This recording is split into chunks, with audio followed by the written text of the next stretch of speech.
Ladies and gentlemen, welcome back to How to Lose at Chess. This is a playlist on the GothamChess YouTube channel where I analyze my subscriber games and I show you how not to play chess. And in today's video, I'm covering a game which I saw on Reddit, which is where a lot of good stories begin, and a person asked why a move that they played was deemed brilliant. Naturally, this person is rated 500. So they could not answer that question themselves. But the rest of the game was nothing short of one of the greatest circuses you will ever see. Up until the very last moments of this game, the result is up for grabs. And before we jump into the game today, I'd like to thank the sponsor of today's video, Surfshark. Surfshark is a VPN, or a virtual private network, which allows you to encrypt your connection to the internet so you can browse it privately and anonymously. And please disregard the garbage behind me. We're currently renovating the closet, so everything's out here. There are a couple of reasons why you may want to use a VPN. First of all, the dangers of using public Wi-Fi. Recently, I traveled, had to connect to Wi-Fi at my local hotel. Usually you enter at least your room number or something like that, but this just literally connected me to the internet. You gotta log into a sensitive portal. That's not that safe. Using Surfshark, you can give yourself a layer of protection and hide your identity. And then, of course, there's something like your favorite shows. Let's say you watch a documentary, or maybe It's Always Sunny in Philadelphia, The Office, The Gentleman, and suddenly it's not available on your local catalog. Well, the good thing is when you use Surfshark, you can connect to multiple different catalogs around the world, and in those catalogs, your favorite show may reappear. And last but not least, geo-pricing. I just told you about going on vacation. Did you know that sometimes while browsing for airline tickets or hotels, if you use Surfshark to connect to a different location, you can get significant potential discounts on your bookings? So folks, as always, there are multiple reasons why you may want to use a VPN. And to get started with Surfshark today, all you got to do is click the link in the description. And if you use my coupon code Gotham, that'll get you an extra 4 months of Surfshark for free. And one last thing. If you absolutely hate Surfshark, they have a 30-day money-back guarantee. No questions asked. All right, let's get back to the video. Thank you, as always, to the inimitable, handsome, and very talented sponsored Gotham. Now, a lot of you asked these questions in the comments, so the players are given honorary Grandmaster titles, not by the International Chess Federation, but by me editing the text field on chess.com. If you make it into a Gotham Chess video, you know, we got to reward you accordingly. All right, so we got Riker and Mr. 1986, and this game begins very normally. White opens with the king's pawn to e4. Black responds with one pawn in the center, but a little bit more passively, trying to prepare d5. And listen, this is a French defense. I mean, this opening has been played by many, many, many good players. And White has many options here. Most include defending this pawn. However, you can advance this pawn to seize some space away from your opponent, disallowing easy development. But this is a very committal move. And this is called the advance French, because you advance your pawn. And normally the way Black plays here, otherwise Black will simply suffocate, is by playing the move c5. Black has to attack the base of your chain and then put pressure on your center. But these are 500s. They don't play by the same rules. Knight to a6 is the move played. This is why I don't recommend the French defense for beginners, because it's actually quite difficult to play. You would be better off taking the center, like actually taking the center, because then you can put your pieces in the center of the board, whereas here you got to kind of put them out on the edge. Knight a6 is not inherently terrible. It's not like Black is going to lose the game, but there is really no long-term plan. Some slightly advanced viewers will think that maybe taking and then, you know, you do what's called doubling your opponent's pawns is a good thing. It's a little bit too committal. You kind of don't want to give up your bishop like this so easily. Now, White plays a very, you know, mysterious move, pawn to a3 here. I mean, again, we haven't blundered anything yet. I know it's only been 4 moves, but it still should be celebrated. Now Black blunders. Black plays bishop takes b5. Game is over basically immediately. Again, this is why I do not recommend the French, because the rest of the pawn breaks are a bit strange. The point is that this is simply a blunder, but it's actually much worse than that. You are in check, and you cannot block with the bishop because you need the bishop to protect the knight, which you just put there. So you actually have to move your king up. Now, this looks like it wins, but of course Black can block. But yeah, the position is very bad. You've lost the pawn, and now you can't castle. But instead of that, we have knight c3, right? Targeting the pawn. And now Black says, oh, I can't lose the pawn, so I'm going to play c6. Okay, all right, back in business. Pawn to c6, nice and solid, defending the queen side. Now, the engine gives the position an overwhelming advantage for white, 1.7. It's because of white's space advantage. The computer wants to seize more space here, develop castle, and when you're castled, you're going to launch a same-side, king-side attack by advancing your pawns forward to march into your opponent's territory. The computer thinks that black's position here is very solid, and you're not going to break through it, but it's not good. You can't move it forward, which is exactly what black does. Black absolutely moves it forward. And again, you really rarely want to attack a player who has a lead in development against you as well as a space advantage. You're not setting yourself up for success. Another thing, beginners, intermediates, what you guys want to do, every time you push something, you got to think, how does this affect my position and my opponent's? First of all, it opens up the knight. Second of all, it opens up the rook. So now two things are staring at this knight. The knight is the thing that has to go here. It doesn't. Now, here something very fascinating happens. Okay, so another dynamic here, the bishop is pinning the knight to the king, but the knight is protected. So it's not an attack on the knight, but it's a pin on the knight, so the knight can't move. White here notices that the bishop exists and plays rook a4. Now, this is a fascinating move. Because if you think about it, white absolutely could have gotten there. The point is that white plays rook a4, hitting the bishop. Now, the knight defends it. Again, I don't know if that was seen, but I think the idea was maybe I can take the knight, and then I'm going to take the bishop. But hold on a sec. I mean, you literally just told me the answer without telling me the answer. Why can't you just take the knight? I mean, that's... So white is remembering that the rook goes sideways, but can't finish its journey straight. Okay, rook to a4. Now, here black plays a move that... definitely makes no sense at all. Essentially, the threat here is to take the protected knight and then take the bishop. Okay, fine. Now, obviously, black should take the knight and then probably save the knight. So black plays bishop d7. Now, bishop d7 kind of makes negative sense. So now this knight has absolutely no guard. It's now unprotected versus two attackers. And this can still be executed properly. And actually, that's exactly what white does. So clearly the neurons are firing, just not always. Now, black realizes their bishop is now hanging, so black takes on c3. Generally, also a very common beginner thing. Oh, they took one thing from me. I got to take one thing from them. But now bc3. Now, black plays c5. Now, as we can see, turns out that this move actually was very smart, trying to open up a discovered attack on the rook, right? Every time something moves, right? And to white's credit, white didn't see it at all, but decided danger levels. White is a Gotham subscriber. What's worth more than a rook? A queen, bishop g5. I love black's move here. It's not the engine's preferred choice, but black plays the move f6. So now the rook is hanging and the bishop. It's actually very, very clever stuff. f6 is a fantastic move. Now, white does what they can. They take with the pawn. Now, if black takes with the knight, the bishop is no longer hanging. So black actually does this. Now there's a bishop hanging and a rook hanging. It's excellent play. I mean, obviously this is how to lose at chess, but sometimes they don't really want to lose at chess. They actually want to play a couple of good moves. Now, top engine move here, not findable. Now, if I asked you here, do you prefer to lose the rook or the bishop? Of course you prefer to lose the bishop. So you can retreat your rook, or you can do here what's called a desperado. I love this next move. It's not the engine's favorite, but as far as I'm concerned, it's a great move. Like, if I move my rook, I'm going to lose my bishop, right? If I move my bishop, I'm going to lose my rook. So what if I sack the bishop for the pawn?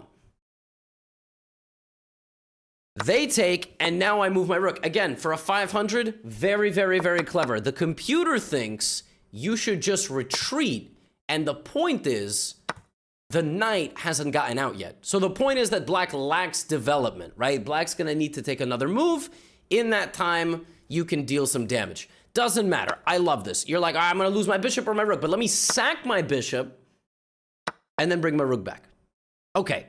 Another mini lesson, by the way, if you guys ever go for danger levels where you're like, oh, my rook is hanging, but then I'm going to go, you got to be really careful you don't accidentally fall into a situation. You are now threatened twice. And that's kind of what happened here. You are now threatened twice. So you got to lose a piece. You got to save your rook. Black plays c takes d4. White plays c takes d4. And now the game breaks out into total chaos. So white is only up a pawn. But the reason that white has a 3.2 advantage, meaning 2 points over a pawn advantage, which is a 1-point advantage, is due to black's weak king. So black's king is going to be weak everywhere, even if you castle. Black also lacks long-term play, What do I mean by that? Well, these pawns are just sort of sitting there waiting to be targeted. Black can't really use any pawns. I mean, literally 3 of them can't even move. And pushing this one would open up the king even more. There is no way to exploit anything in the white position. White has absolutely no weaknesses. All the weaknesses exist in black's position. That's why it's +3. Now, black plays rook g8. Black says, you know what? I'm not going to castle. I'm going to target the king right here. Now, it might look very, very scary here to castle, but it's absolutely the best move. There's nothing you can do here. And if you are afraid, you can always play g3. You have some light squared weaknesses, but your pawns are very, very, very powerful. This bishop can't, they can't teleport in to checkmate you. However, white plays knight e5, which is a move that I don't even hate, although it completely ignores black's idea.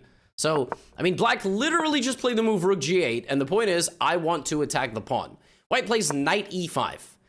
So we just totally let rook g2 happen, and our king is going to stay in the center. So rook takes g2. Now, black is not even up any material, and yet the advantage, white is not even up any material. The advantage, it's equal, according to the material, but it's +3.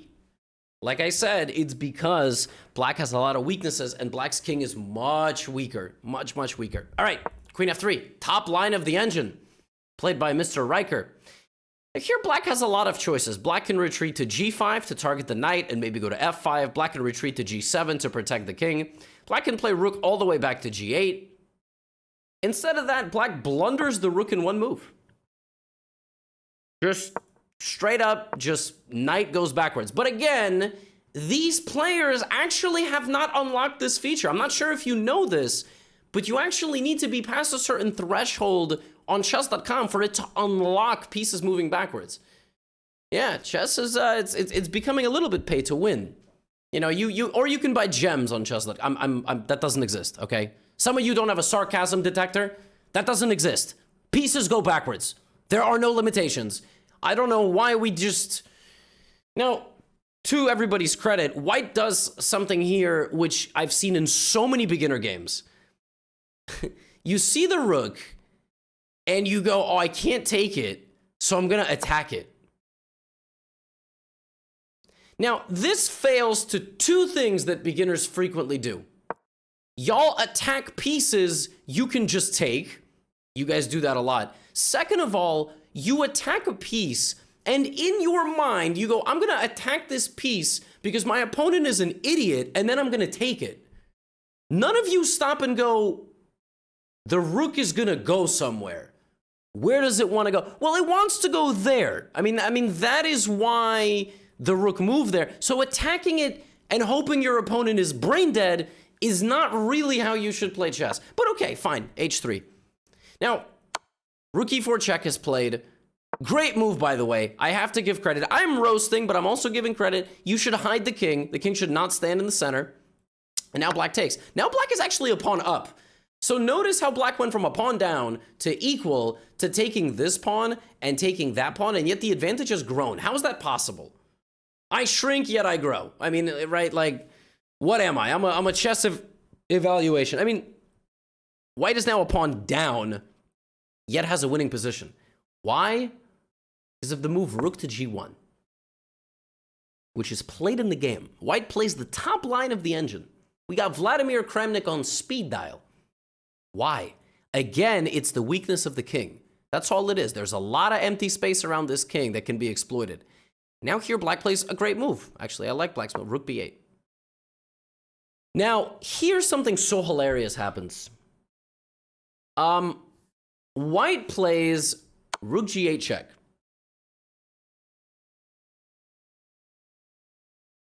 Now, remember how white forgot the knight can go backwards? Yeah, well, white hadn't actually bought the gems on chess.com to activate backwards knight moves. So white didn't know black can go backwards, but black had bought the gem starter pack. None of this is real. And takes the knight, takes with the knight. Now, what's funny is white made a post on Reddit and said, why is rook g8 a brilliant move? It's called a brilliant move. Chess.com gave this move a brilliant. It was like, brilliant move. If a move is brilliant, but nobody knows why it's brilliant, is it brilliant? Point is that you win the queen, because if this is mate. That's mate. This is why we need to understand. This is how you learn in chess. Keep in mind, scholar's mate in chess, right, is on the f7 square. So scholar's mate is on the f7 square, and in this game, you can mate somebody on the f7 square. And as you just saw, that didn't happen. White spent 2 seconds in this position.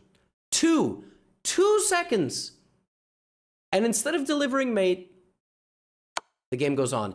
Obviously, White had no idea why this move was deemed brilliant, because White didn't see queen f7. Oh my goodness. Okay. Now, White is still winning if they play queen h7 check. Why?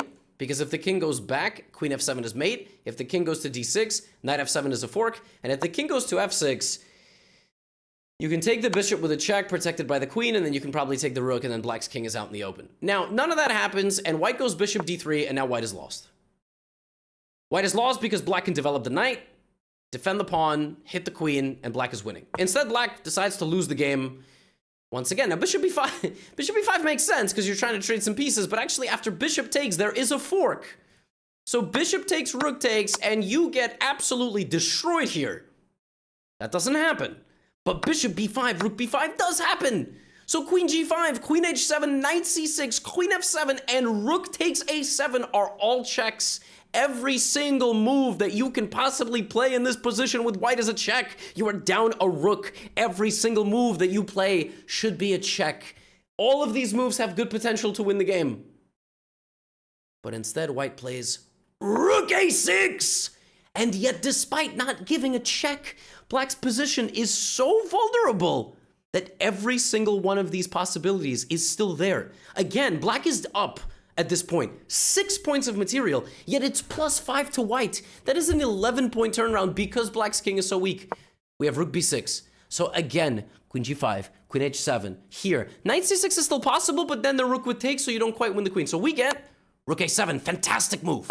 King d6. Now, the dagger in the heart. Knight to f7, and White finds it. It's a massive comeback for Riker. The king has to move forward. He can't even go backwards. The king and the queen have to part from each other. King c5, knight takes d8, and the weakness of Black's king has shown, and White is winning again. Now, again, the way you lose here with White is back rank checkmate, but we're safe.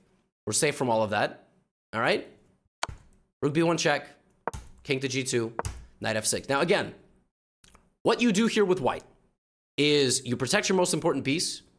You protect your second most important piece, because the queen needs to be attacking, right? You make sure there are no checks. I would centralize my queen here, but you always have to be a little bit careful about forks. And then you should start attacking this king. Now, a secondary approach is try to trade some pieces, but if you get tunnel vision trying to trade pieces and you can't trade any pieces, you're going to lose on time. Rook a5 check. Fine. King c4. Now we would bring the queen back with a check. Excellent move. Now I would, yes, excellent. Now, right here, you got a chance. You can play pawn to c3.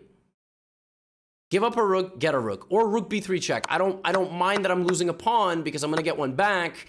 And the less pieces Black has, the easier it's going to be. You also have moves like queen e5, which is straight up win material. Instead of that, White plays this move queen a6. I don't hate queen a6. You defend your rook, and you are threatening like probably 1.5 million mates. Rook c1. It's now mate in 2. Now, it's a bit hard to find mate in 2 here because it's a very obscure setup of pieces, but there are many mates in 2. Now, rook b3, queen a4, rook a4. Again, worst comes to worst, just play rook a4. Queen a4, king c5. Rook c3, maybe queen a7. What are we going to do here? Queen c6. Okay, now, it just so happens that this is our second checkmate of the game. And it honestly, here, the rook should be the one giving the check just by accident. I don't like repeating. I'm not a fan of that. Your rook is hanging. Give a check with the rook. Fine. Now we repeat moves. Now we find knight e6. Oh my god. Oh my god. Amazing. Now we take the rook. Oh, just spank. What a move. All right, now it's over. Now it's just completely over. Black's king has nothing. King to e5. Rook e3 check, fantastic move. Now, again, the easiest thing to do here, my friends, you might not like this, just give up the rook for the knight. because the last piece is black. It's just, it's very easy. Look, queen a5 check, you blunder your knight, you accidentally win the rook back. All right, rook e3 check, knight to e4. Now, suddenly things start getting out of control. White gets a little bit low on time here, starts getting nervous. Doesn't like that the king is kind of well insulated, so we play queen c6, and we blunder our knight. We forget that the queen was protecting the knight. Black now plays a move that is beyond terrible. I mean, the move here doesn't even begin to make sense. I mean, you were scared of this, which I kind of understand, but you forgot that the knight has no protection. Fine. Black here plays rook c2. Now, rook c2 is a fascinating move. Rook c2 blunders the rook twice. I don't know, like, you play that move in 3 seconds. So I don't know what the objective here was. But whatever the objective here was, you must have possessed white somehow. Like, you must have voodoo magic, Alex Pereira, Yuri Prohashka, black magic, UFC reference for all of my, my MMA fans out there. Because in this position, Riker plays king f3. King f3 is one of the most illogical moves I think I've ever seen in my life. It is a blasphemous move. I always say this. Y'all have all these pieces. Why are you moving the king? You know what I think? I think dude straight up thought it was a check. I think dude straight up thought the rook sees the king through the pawn. And even if it was a check, you don't have to move your king if it's a check. You can take the rook. Instead, we hang our queen. And lucky for us, we are still completely winning. Because, you know, even if you do this, even if you lose everything, this is a winning king and pawn endgame. You walk the king up and you push the pawn. So, king f3. Now, rather than taking the queen, rook f2, I actually thought this was checkmate when I first saw this game. King g4, there's only one legal move. Now, you are still winning with white. You are up a queen. But finally, black realizes that they have this. And once I saw this, I knew immediately it was game on. Why? Because these pieces are a bit disconnected. To win this position now at 500 elo requires finesse. I'm not even sure Magnus would be able to beat me in this position if he had the white pieces. I mean, the knight is pretty tricky. I might confuse him a little bit. Rook g3. So rook g3 loses all of the advantage, but it's for reasons that are completely not findable at this level. The point is, if you take, this is winning because this is winning, but also because there's still a check to win the rook back. But the reason this move throws away the advantage is black can use the final pawn to deflect the king away from the defense of the rook. This is why this is no longer winning. And if you go rook here, king there, I have rook f4 check. Not findable. We don't even have to. Black didn't even see they could take the rook. We're not even looking at the same game. King to h4, rook f4 check. Now, at this point, white thought they were checkmated. They're also down to 55 seconds. They're panicking. I get it. Still inexcusable. Riker plays rook g4. Forgets that he can move the king. No problem. Rook g4. Doesn't matter. Still winning. Of course, black should take with a knight, put the rook in the center, try to push the pawn. Instead of that, after rook g4, black takes with the rook. Why not the knight? Now you're just playing a queen versus knight endgame. I mean, of course you're going to lose. What are we even... The king goes back. You just start pushing. All you got to do is not get forked. So don't put your king and queen somewhere they could get forked. g5, fantastic move. If I'm white, I check and take the pawn. Go queen h6, take the pawn. But suddenly the nerves kick in. And against this better judgment, Riker starts making mistakes. Plays queen c3 check. Losing the game on the spot. And what I would say is, if you're going to battle a knight, get out of close combat. You don't want to battle in here as a beginner. You want to battle from far away. Because the knight can't touch you. Once you start getting up close, even if you're, winning, you're going to make mistakes. Now, black doesn't take. And I think Riker here thought they were going to lose the queen. So they just went king h5. And yeah, now the queen is lost twice. But black goes here. the queen can survive. Not only can the queen survive, the queen can thrive. Give a check. Get the... But unfortunately, it was a series of unfortunate events. And Riker took the knight. And now white is losing. And black is very, very easily going to find this move because you can't push the pawn. It's not legal. So then you go, oh, boom. Now the game's over. It was fun while it lasted. It was wild. It was unpredictable. And even though Riker was winning for a big part of that game, unfortunately, the blunder at the end did him in. And the game sadly ends with a stalemate after 55 moves.